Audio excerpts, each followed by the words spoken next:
Thank you very much, ladies and gentlemen, and welcome to the... Literalist reactions. I hope you get a kick out of watching it. You didn't even comment on how much smaller my beard got. Mostly because your beard's at the bottom of the screen. Wow. It's rounded off. Yeah. How'd you do that? I had a super hot date with this married chick. Yeah. It was my wife. Yeah, of course it was. But it is a technically true statement. She really wanted to go to this really upscale, nice Italian restaurant in town, and so Made you shave. no, she didn't make me do anything. I just did it because I was going to dress up for the first time in like 8 months. Very cool. So it was legitimately one of the best meals I've had in my entire life. Wow, that's quite a statement. Yeah, I cannot overstate enough how good this dinner was. Do you want to plug the restaurant? Do you want to give the restaurant? If I remembered the name, the long Italian word that it was, I will say that it is a small Italian restaurant that makes its own pasta in Exeter, New Hampshire. There you go. Italian. You make Exeter, New Hampshire. Sure. Yeah, it's like connected to and directly next to Sea Dog the Brewery. That is.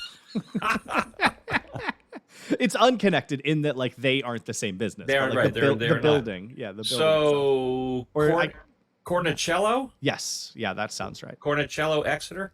Mm-hmm. That's Cornicello. Italian Tuscan. 2 to 3 stars. It has 4.5 positive stars on TripAdvisor. Well, those people are dumb. But you mean the 1/2 star that they didn't earn? Yeah. I got some sort of 5 cheese filled pasta dish, mostly because those were the words I could understand in the paragraph long sentence describing it. And it was so good that I tried to convince Candy to just order another one of them and split it for dessert. Oh, the reason they don't have 5 stars is because somebody gave them a 3 because they couldn't get a table. What a terrible, terrible human being that is. I am flagging that review right now. I'm flagging that review. Yeah. Also, I will say we had to schedule it out in advance. It is tough to get a table there. Probably because it's absolutely stinking delicious. So I'm telling you, almost everybody else was 5, and there was a couple of 4s. It was incredible. I'm not kidding. Top 2 to 3 meals I've ever had in my life. One of the best things I've ever placed in my mouth. And that is a non-discriminatory list. That is long. I don't doubt that at all. Anyway, this is a music channel, right? Oh, are we talking about music? Yeah. On our food channel? So brought to you by Cream Chip Beef. Brought to you by Cream Chip Beef and Lay's pickle flavored potato chip. So Dave, last night I go to Alexa as usual. Now that's not my wife. That's the device that sits next to the bed. Fair enough. So, and I tell Alexa, play the Yes album. I feel what I was in the mood for was in particularly the song "Perpetual Change," which I think you and I have done. I think this sounds familiar. Anyway, go on. Maybe not. Anyway, I feel like you say play the Yes album, and Alexa says, "Okay," like she does, and she plays the wrong album. It's Yes's first album she plays. So I start to say stop, Alexa, stop, but I'm like, wait a minute, I haven't jammed out to this in a while, and like the very first song, I'm like, holy crap, like that's the first song of the first Yes album, and it knocks your socks off. And then the second one comes on, I'm like, wow, and that's Bill Bruford shining, and why he thought it was more of a jazz band at first than it was a rock band, and it was only when it kind of leaned more rock and prog that Bruford said, well, the prog's interesting and everything, but I'm out, which is strange because then he went and formed a prog rock band. I can't even begin to get into the whole deal of that, but I want you to listen. You froze, John. This is called I See You. It was released in 1969. And this is the stuff that got the attention of Atlantic Records and why they got their deal to begin with. And trying to see, I don't know. They did some covers. Well, why don't you find those covers? I'm going to start listening to the song. You go ahead and start listening to this song. Yes, I See You from Yes, 1969. Mm-hmm.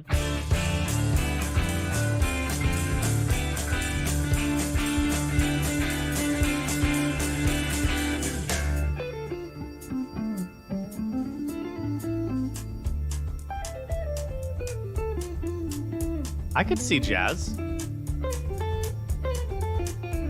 I see you. La la la la la la la la la la la. I see you. I see you. La la la la la la la la la la la. I see you. I see you. La la la la la la la la la la. I see you. Sun, smiling sun through the cave of your hair. Wind washing tulips out of space, sitting there. I love you. At your door, second floor, this world war. I love you. Through this man. Tell your friend I'm aware that she cares. Through this man. Snakes by spiraling out in the sky. Catch my eye, turn my head. Have to look, don't know why. I see you everywhere behind your hair. Over there, I see you. I see you. Eyes can't tell lies. I sympathize. I see you. Sun, smiling sun through the cave of your hair. Wind washing tulips out of space, sitting there. I love you.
This is a long jazz interlude. It is. That's like I mean you kind of you warmed me up by saying they were a bit jazz in the beginning. They were just jazz in the beginning. I mean I could see the elements of the prog later stuff trying to worm its way into this jazz music. But it's about to hit large, and I'm glad you paused there. You paused at a Is it? perfect spot. As usual, you have this sense about you that you just know when to pause. I love it. I feel but it yeah, deep in my bones of luck. So this is originally a Byrds song. So this is a cover of a song by the Byrds. Oh, by the Byrds. I Yeah. thought you meant they sat outside, listened to a bunch of No, birds singing. no. Which, to be fair, there I would bet money some jazz musician did that. Oh, sure. Mm-hmm, Why not? But this is Peter Banks. Also, this is not the Crypt Keeper. This is not Steve Howe. This is their original guitarist, Peter Banks. I like that you just adopted it now. The Crypt I have to. I don't have a choice. Yeah, it is definitely a different style. If you just randomly played me this, I don't know, given how much Yes you've already played me at this point, if I would have guessed this was Yes. Yeah. Stylistically, it's very different. I will say though, lyrically, I think the line "I like looking at the light through the tunnel of your hair" is such a beautiful line. You know, because you figure you're like sitting on a hill outside, or at least this is my mental picture. Yeah. You're sitting on a hill outside with your best gal, or however you kids talk now, and you're like, you know, face to face right up in there, and she's boo. your She's boo. my boo. Yeah. And she's got, you know, that halo of hair that sort of Yeah. can go around yours when Maybe a you're little kissing. curl. Maybe a little curl. Sure. And so you're literally seeing the peripheral of light through the tunnel of her hair. Like that is just like you immediately know what it means. You instinctively know what that line means. And at the same time, I've never thought of it like that. Yeah. Isn't that interesting? Yeah, certain little lines in music sometimes will just get me, and I'll just be like, man, that was well said. Like I appreciate the poetic nature in which you came up with that. So It's like when Yes did we really count to 100? You really clicked into that. Did we really count to 100? Yeah. Playing hide and seek in the field with the kids. Like sometimes you can just craft this one line and it evokes such a massive amount of pictures. Like a picture is worth a thousand words. Well, sometimes one line paints an entire picture. Yeah. And I think that certain times this is one of those lines that just does that for me personally. Yeah, I agree. Not 100% sure what the song's about overall, besides his hanging out with his best gal. But then there was a line in there that made me think differently. So I want to see the end of it.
Everywhere behind your hair, over there, I see you. Yeah, this one line here I don't get. At your door, second floor, First World War. I love you. I love you. I love you. Big jazz hands finish. I love you. I love you.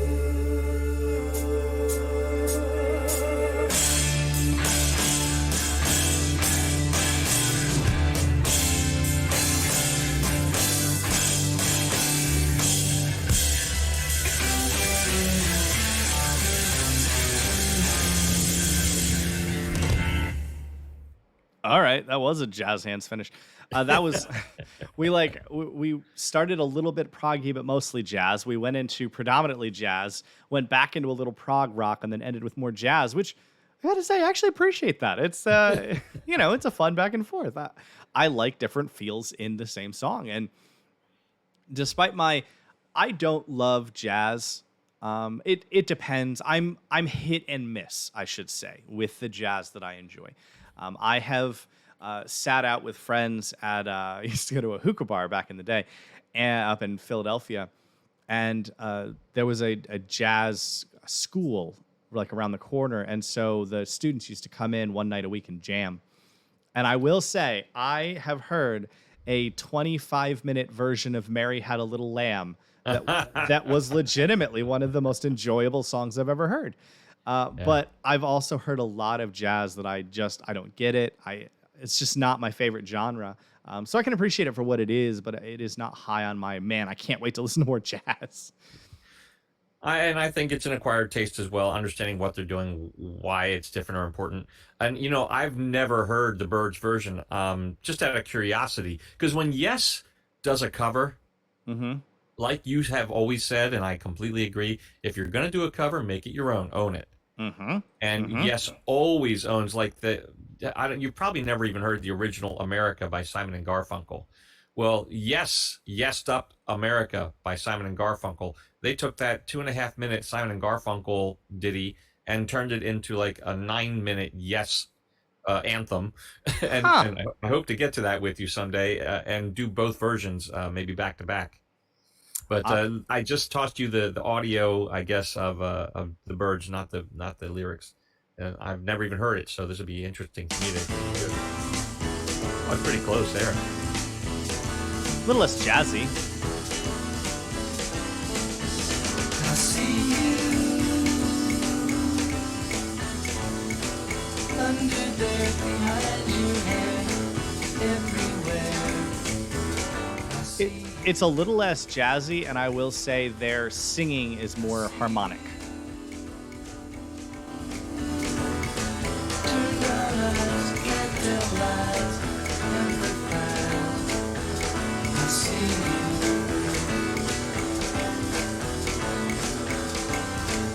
They're like playing a Latin beat behind you. Hear it? A little bit. Wind washing fields, kind of space living there. I see you.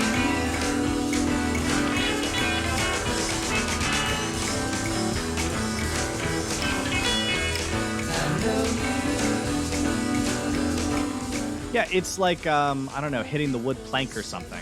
Yeah, but they're doing it in a dum dum dum dum dum dum dum. That's a very Latin.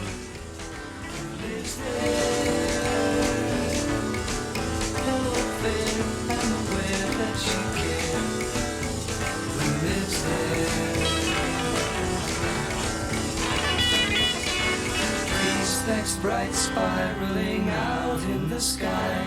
Catch my eye, turn my head, have to look, don't know why. Who lives there? I've never liked the Byrds guitar solos. Never. Well, it just sounds discordant. I can't play the guitar, and it sounds like I could play that solo, is what I have to say about it. Just a silent thought tone. I see you under there behind your head everywhere. I see you. I see you. It's not a solo. It's just random notes. Yeah, and they do that a lot, honestly. They do that even on their hits. But there you go. There's an example. It's 2 minutes and 37 seconds. How long was the Rush? I mean, the Yes one. It was like 6.5 minutes or so. Right. I completely, connected, obviously, but not connected to a critique of any of the music. I am today years old when I learned that the Byrds was not spelled like the normal animal. I love these surprises with you. It's not the Bugles, it's the Buggles, and it's not the Byrds, it's the Byrds. Look, it's the Byrds. The Byrds, the Byrds. I mean, like, so I've obviously heard the band name, but like I've never seen it. I've never seen the band name in writing. So, there you go. Learn something new every day. And you did. All right. So what do you think the World War One or the First World War or whatever reference is in there? So if I was going to try to break down the lyrics, almost like that's what I do, I think that this is written from the perspective of someone who's off fighting World War One, and they're sitting in the trench and looking down the tunnel and remembering the tunnel of her hair and remembering the sun shining in from various places and saying, I look around me and I see flashing lights, bombs. I see explosions. I see the horrible pieces of war. But I see through you. it all, I see you. Yeah. And I love you. And I miss going to our old flat on the second floor. But instead, I'm here in World War One. I love you. I miss you. I think that is what this song's perspective would be. Okay. If you actually know what the song's about, feel free to correct me in the comments because, I'm spitballing here. Yeah. But I normally, I go back and forth on how like sure I am about my interpretations. I would say a solid like 73% confident. I'm going to go up to 80 with you on this one because that First World War reference is it just seems to so not fit everything else unless that's the case. And then the other things fit it. Everything else fits if you assume this is a guy in the trenches in World War One singing about how, remembering how much he loves his best gal. Yeah. Yeah. Hey, great job. I've known that song for decades. Never paid very close attention to lyrics until right now.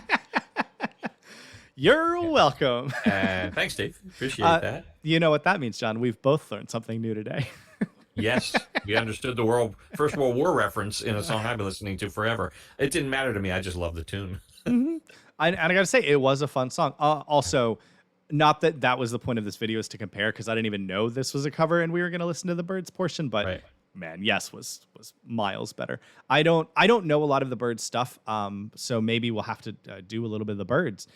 But if that's how their guitar solos generally are, I can tell you that I'm not going to be a huge Byrds fan. As I'm hearing it in my head, that's what their guitar solos sound like somebody's tripping over the guitar. Like, I believe I summed it up well when I said I can't play the guitar, and I'm pretty sure I could play that solo. Here's what I'm thinking. It's the 60s. They're probably wearing a tie, and the tie got stuck in the strings, and the guitar solo is the guy trying to shake his tie loose from the strings. And the clip is actually doing the strumming, Well, now that we've trashed the Byrds. Sorry, Byrds. Why does it hurt when I pee?